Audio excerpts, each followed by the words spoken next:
Quando abri Guardiola Confidencial, eu não imaginava que estava prestes a entrar não apenas nos bastidores de um time, mas na cabeça de um homem que vive o futebol como uma arte inquieta.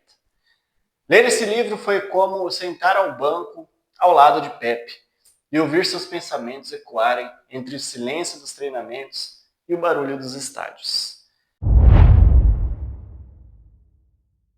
A narrativa de Martí Perarnot nos leva para dentro do Bayern de Munique. Mas, para mim, o que mais marcou foi que eu considerei como entrar na mente do próprio Guardiola. Entender suas dúvidas, obsessões e medos.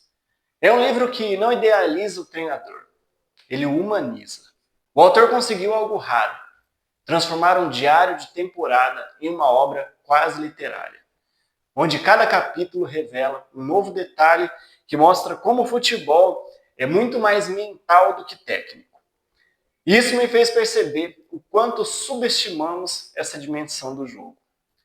Uma das coisas que mais me surpreenderam foi a insegurança do Pepe. Sim, aquela genialidade toda convive com medo e vulnerabilidade. E eu confesso que isso me aproximou ainda mais dele. Porque, no fundo, todos nós criamos algo lutando contra dúvidas internas. O livro mergulha fundo no processo criativo do Guardiola. Não existe um treino que não seja planejado, repensado, testado, refeito.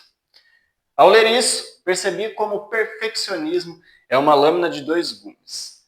Pode criar beleza, mas também consome quem o afia. É fascinante como a obra mostra que Pepe não busca apenas vencer, ele busca convencer.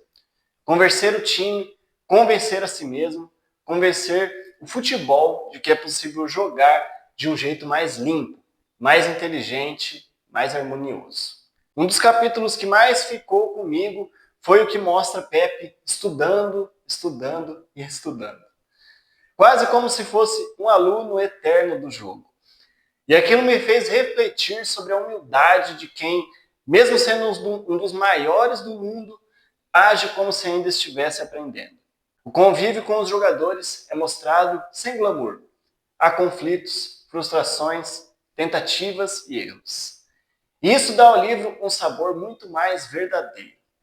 Guardiola não acerta sempre, mas tenta sempre. E essa insistência é talvez sua marca mais forte. A parte tática, embora profunda, não é cansativa. Na verdade, foi ali que percebi o quanto o futebol pode ser explicado como poesia.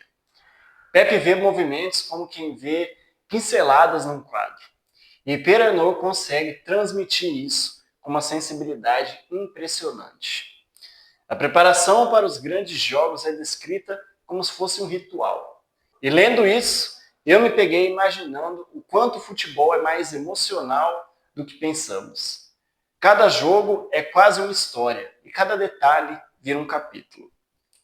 Uma das coisas mais bonitas no livro é perceber que, mesmo quando o Bayern perde, Pepe extrai aprendizado.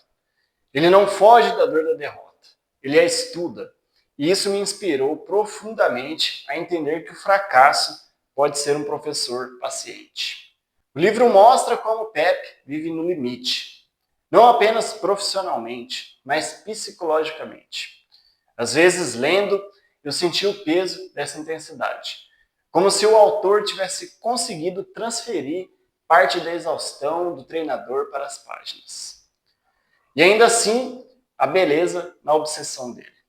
A forma como ele fala do jogo, como analisa espaços, como pensa movimentos, é como se enxergasse o futebol em dimensões que nós nem imaginamos. Isso faz qualquer apaixonado pelo esporte repensar tudo. Uma passagem que eu sempre lembro é dos treinamentos específicos para abrir defesas muito fechadas. Ali percebi que Pepe prepara o seu time para problemas concretos, mas pensa como um artista, buscando soluções criativas, não apenas funcionais. A relação dele com o Philipp Lahm é um dos pilares da narrativa. Para mim, esses momentos mostram não apenas um técnico e um jogador, mas dois pensadores discutindo o jogo. É quase filosófico.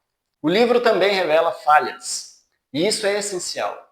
Guardiola erra, se equivoca, insiste demais em ideias que às vezes não funcionam, e isso torna a leitura ainda mais humana. Um gênio também tropeça. Quando eu terminei o livro, percebi que eu não tinha lido apenas sobre futebol. Eu tinha lido sobre liderança, criatividade, vulnerabilidade e coragem. Sobre o preço de sustentar uma visão própria em um mundo que prefere atalhos. E esse, talvez, é o maior mérito de Guardiola Confidencial. Ele mostra que Pepe é grande não porque vence, mas porque pensa. E pensar em um esporte cada vez mais imediatista é quase um ato de rebeldia. Se você gosta de futebol, o livro é praticamente obrigatório. Se você gosta de pessoas complexas, é mais obrigatório ainda. Se você busca entender como nasce uma ideia, como se constrói filosofia, como se lidera um grupo, talvez esse livro fale com você como falou comigo.